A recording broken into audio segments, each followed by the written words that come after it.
అందరికీ వందనాలండి. ఈరోజు చాలా విషాదకరమైన వార్త వినవలసి వచ్చింది. మరి క్రైస్తవ సమాజంలో ఎంతో ముఖ్యమైన దైవజనుడు, క్రైస్తవ విలువల కోసం ఎంతో పోరాటం చేసి అటు ఇస్లాం వారితోనూ ఇటు హైందవులతోనూ ఎన్నో డిబేట్లు చేస్తూ, అలాగే క్రైస్తవ్యంలో ఉన్న వివాదాలను కూడా రూపుమాపడానికి, క్రైస్తవ సమాజాన్ని ఐక్యపరచడానికి ఎంతో కృషి చేసిన దైవజనులు ప్రవీణ్ పగడాల్ గారు. వారి సేవ మరి క్రైస్తవ సమాజంలో ఎప్పటికీ కూడా మర్చిపోలేనిది. మరి అలాంటి దైవజనుడు యాక్సిడెంట్లో మరణించాడు అనే వార్త విన్నప్పుడు చాలా బాధాకరంగా ఉంది. ఎందుకంటే చాలా విలువైన బలమైన సేవకుడిని మనం పోగొట్టుకున్నామన్న బాధ మనసులో ఎంతగానో ఉంది. రాజమండ్రి మరి ఆయన మీటింగ్కి వచ్చారని నాకు ఇప్పటివరకు తెలిసిన వార్త.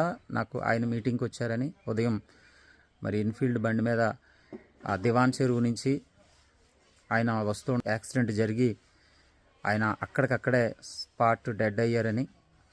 అయితే ఇప్పటివరకు జరిగిన విషయాలు తెలుసుకుంటే ఆయన్ని ఇప్పుడు రాజమండ్రి గవర్నమెంట్ హాస్పిటల్కి అక్కడ మార్చురీకి తీసుకువెళ్ళారని తెలుస్తూ ఉంది. అక్కడ మరి మన సేవకులు అక్కడికి వెళ్తూ ఉన్నారు.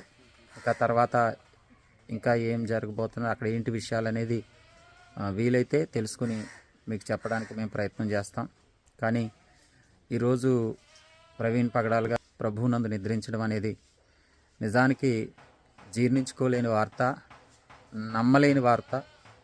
ఇది విన్నవాళ్ళు కూడా నమ్మకపోవచ్చు. నేను కూడా చాలాసేపు ఇది అబద్ధమేమో అని అనిపించింది, అబద్ధం అయితే బాగుండని అనిపించింది. కానీ అక్కడ ఉన్న వాళ్ళకి ఫోన్ చేస్తే అవును నిజమే ఇది జరిగింది అని చెప్పడంతో చాలా బాధ కలిగింది.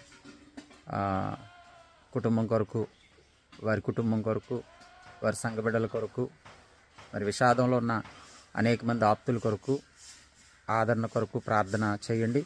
అందరికీ వందనాలు.